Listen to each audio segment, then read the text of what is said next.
ils avaient peur d'être intrusifs. Mmh. Je trouve que c'est intéressant parce que c'est vrai, elle est où la limite?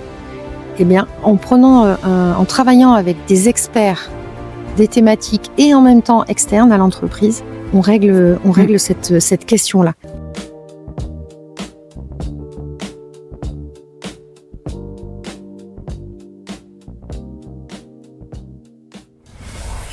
Bonjour et bienvenue sur la chaîne de la Vigie des aidants pour une causerie en forêt. Je suis Julie Capitrel, experte aidante, facilitatrice de l'aidance en entreprise. Et aujourd'hui, j'ai le grand plaisir d'accueillir, attention inattendue, Sonia Costecalde-Mégéry. Merci Julie de m'accueillir pour cette causerie en forêt. Alors c'est assez extraordinaire parce que on s'est connus sur l'île de la Réunion. Oui. Et on a commencé à travailler ensemble et on va continuer à travailler ensemble. Mais là, elle est arrivée en France sur le sol métropolitain. Donc dans le froid. Il fait super froid. C'est terrible. Ok, on marche un peu? Allez, c'est parti.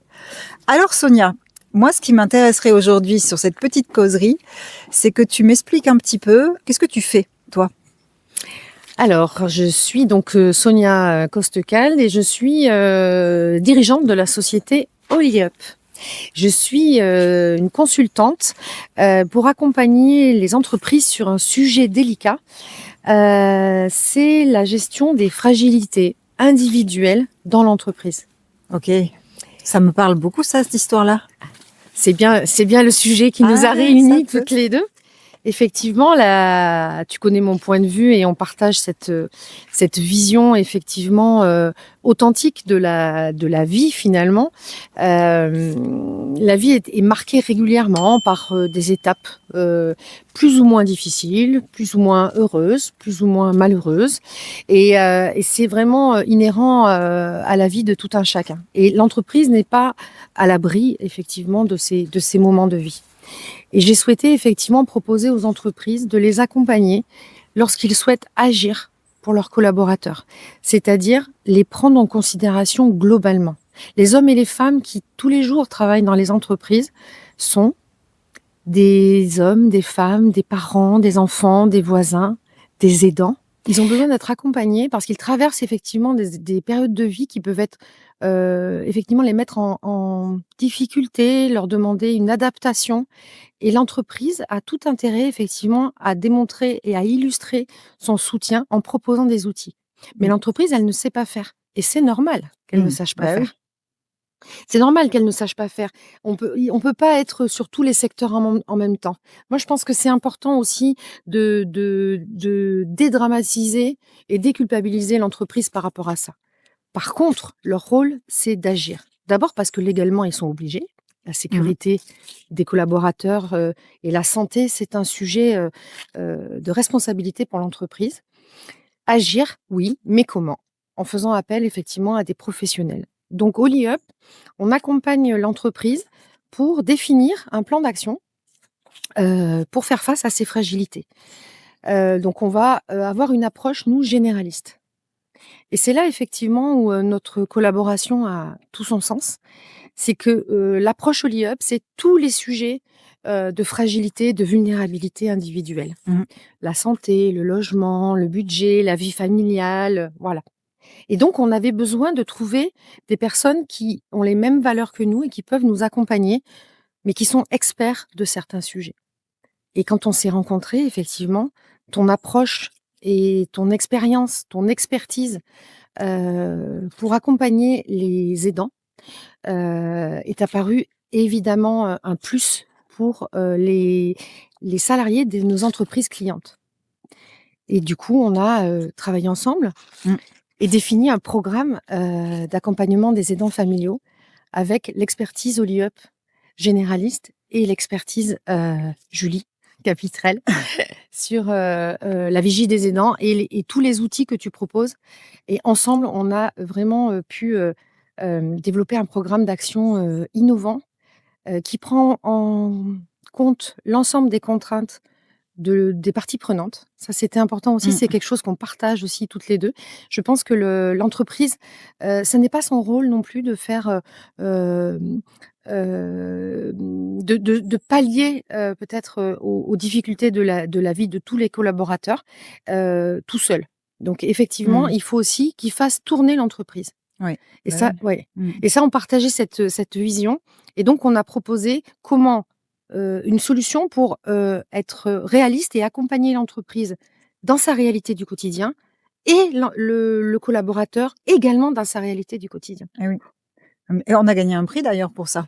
On a gagné un prix entreprise. Oui. Pas peu fière, parce que c'était pas évident. Et ouais, c'est chouette. Oui, un très beau prix pour reconnaître effectivement. Alors, effectivement, c'est un prix entreprise et je trouve intéressant parce qu'on est reconnu à la fois par nos pairs et nos clients. Oui, c'est vrai. Donc, voilà, effectivement, on est très fiers de ça.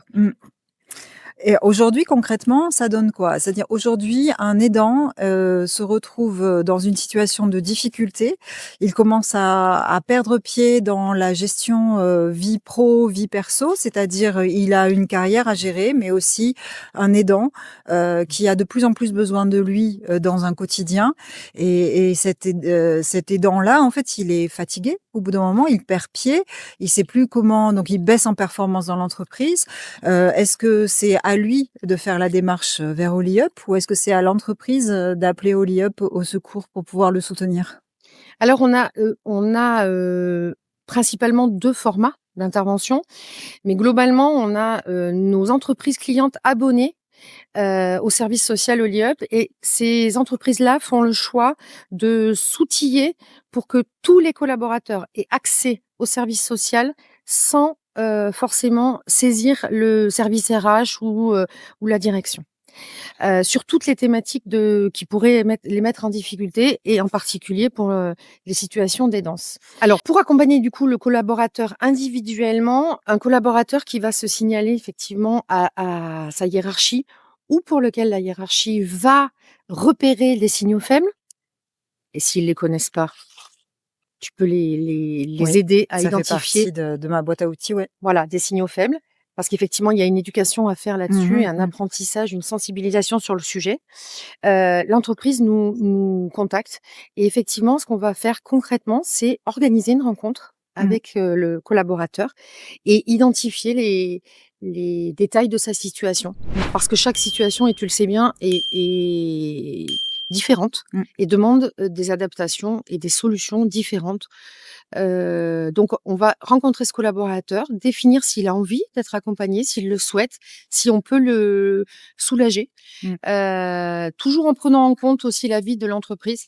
Donc, on va rencontrer un collaborateur et à l'issue de cet entretien, définir avec lui son besoin et les possibilités de l'accompagner. Et ensuite, on met en place un accompagnement individuel, confidentiel, avec une assistante sociale et si besoin, on fait appel à des partenaires extérieurs en fonction vraiment de ses besoins. Parce que la thématique va être, pour une même thématique, on va avoir des angles différents. Pour certains, c'est vraiment les questions de conciliation vie privée, vie professionnelle. On peut avoir des questions de gestion du stress, d'organisation, d'impacts familiaux, et puis parfois aussi des sujets annexes. La situation peut nécessiter un accompagnement pour chercher un nouveau logement, peut nécessiter la recherche de financement. Voilà. Et donc, on va avoir vraiment une approche globale et accompagner la personne dans sa situation. En tout cas, moi, je suis très fière de cette collaboration avec Holy-Up. On a mis en place une formation référent aidant dans les entreprises. En effet, cette formation permet de donner d'abord un signal fort sur le fait que le sujet peut être abordé dans l'entreprise. C'est un signal qui est diffusé dans l'ensemble de l'entreprise. C'est ici et maintenant, on peut parler de ce sujet-là. Et deuxième chose, on permet dans l'entreprise de donner des outils et un premier niveau d'intervention pour que le collaborateur puisse être accueilli dans sa difficulté. Donc, il ne faut pas oublier qu'aujourd'hui, 1 salarié sur 5 dans votre entreprise est un aidant. D'ici 2030, ils seront 1 sur 4 et 2050, nous serons tous concernés. Ça veut dire quoi? Les RH ne peuvent pas tout gérer, des questions de vulnérabilité, des besoins bien particuliers de chaque salarié.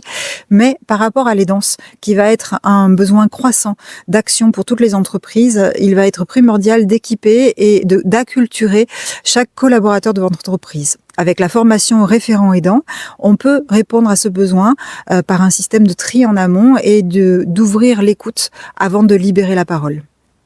Je rajouterai, Julie, simplement, tu sais, donc on s'est rencontrés sur l'île de la Réunion. Je suis toujours basée sur l'île de la Réunion, même si on part en intermédiaire également. On va développer des choses des actions en métropole. Mais à la Réunion, ce phénomène est particulièrement prégnant, puisque on a une courbe très particulière de vieillissement de la population et une culture aussi de l'aidance familiale qui nécessite une approche toute particulière. C'est vrai, c'est vrai. Donc aujourd'hui, si on devait rajouter quelque chose, moi j'aimerais bien que tu me dises en quelques mots quel est ton parcours qui t'a amené jusque là aujourd'hui à vouloir développer un service social en entreprise. Alors d'abord parce que je suis Sonia, que j'ai 50 ans, que j'ai des enfants et que je suis une fille, une sœur et que j'ai donc moi-même traversé ces étapes de la vie, qu'il m'en reste plein d'autres à vivre. Je dirais que c'est la première chose. Ensuite, eh bien, je suis de formation initiale, comme on dit, assistante sociale. Donc j'ai travaillé dans un département sur de la polyvalence de secteur. Donc tu vois déjà j'avais une approche généraliste. Et puis mon parcours professionnel, parce que j'aime apprendre, parce que j'aime découvrir des nouveaux secteurs. Je suis allée d'abord vers l'encadrement. Donc j'ai piloté des équipes, j'ai piloté des dispositifs dans l'insertion notamment. Et puis j'ai repris mes études. Je suis allée sur le pilotage de services et d'établissements. Et j'ai donc exercé des fonctions de directrice d'exploitation et de directrice des ressources humaines. Et c'est bien cette double casquette triple. Je suis d'abord Sonia, mais je suis aussi assistante sociale et on va dire manager, dirigeante en entreprise. Et c'est vraiment cette double lecture où je me suis vraiment littéralement dit, il manque un maillon. Quand j'étais directrice des ressources humaines, je rencontrais mes collaborateurs régulièrement, j'étais sollicitée sur un tas de problématiques personnelles et malgré toute ma volonté, ma bienveillance, à ce moment-là, j'étais directrice des ressources humaines et mon travail, c'était pas celui d'assistante sociale. J'en ai les compétences, mais c'était pas mon métier. À ce moment-là, mon poste. Et j'ai donc souhaité créer ce service pour être aux côtés des directions des ressources humaines et des dirigeants. Et je pense que notre posture et notre place de consultante externe à l'entreprise, c'est aussi très important en réalité. Parce qu'on a nécessairement une approche décalée. C'est ce que je dis souvent à mes clients et qui est d'ailleurs un plus pour eux. Voilà, vous êtes directeur des ressources humaines, vous êtes directeur d'établissement, le salarié a sa position, on parle conciliation vie privée, vie professionnelle, la frontière, jusqu'où on va, est-ce qu'on est intrusif. Il y a une enquête d'ailleurs qui a démontré que certains dirigeants d'entreprise avaient la volonté d'aider et d'accompagner leurs collaborateurs, mais en même temps, ils avaient peur d'être intrusifs. Je trouve que c'est intéressant parce que c'est vrai, elle est où la limite ? Eh bien, en travaillant avec des experts, des thématiques et en même temps externes à l'entreprise, on règle cette question-là. Et on est plus à l'aise, nous, pour pouvoir agir en prenant en compte encore une fois, l'ensemble des contraintes des parties prenantes. Si ce format vous plaît, si c'est un sujet qui vous intéresse, n'oubliez pas de republier, de commenter et de vous abonner à cette vidéo, ça m'aide beaucoup. Et Sonia, est-ce que si tu avais une question à me poser, toi, à moi, ce serait laquelle ? Alors Julie, toi, tu as un parcours toi-même d'aidante. Ouais. Et finalement, est-ce que dans ton parcours à toi et dans ton expérience, tu pourrais me dire qu'est-ce qui est d'après toi la priorité ou s'il y en a une d'action prioritaire à destination des aidants. De quoi aurais-tu besoin ?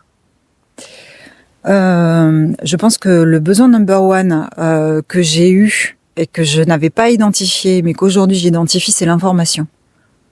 D'être informé de qu'est-ce qu'on a à disposition, quels sont mes droits, sur quoi je peux compter et sur quoi je peux pas compter. C'est vraiment, j'aurais vraiment besoin de ça. Et c'est un besoin que je rencontre chez la majorité des aidants. Je suis effarée de la désinformation des aidants que j'ai quand j'anime des cercles de parole, quand j'assiste à des tables rondes. C'est assez étonnant. De voir à quel point les aidants sont pas encore assez informés, ni sur leur statut même d'aidant, ni ce sur quoi ils peuvent compter, sur quoi ils peuvent s'appuyer. Voilà, donc l'information, ça serait mon besoin number one. Et c'est aussi pour ça que je fais ce podcast, que je fais des posts régulièrement sur les réseaux sociaux et que j'ai mon petit bâton de pèlerin et dès que j'ai l'occasion de communiquer, voilà, le statut d'aidant est particulier et il va être grandissant et il va être prépondérant dans toute notre société parce que on va pouvoir compter que sur nous en tant qu'humains. Là, pour le coup, c'est pas l'IA qui va le faire. Non, c'est vrai. Voilà. Je suis Sonia Costecalde. Je suis donc la dirigeante de la société Holly Up, le partenaire des entreprises qui souhaitent agir face aux vulnérabilités individuelles de leurs collaborateurs. Pour me trouver, c'est facile. Holly Up, HOLI''UP sur LinkedIn et Sonia Costecalde Mejri que vous pourrez trouver également. À très bientôt.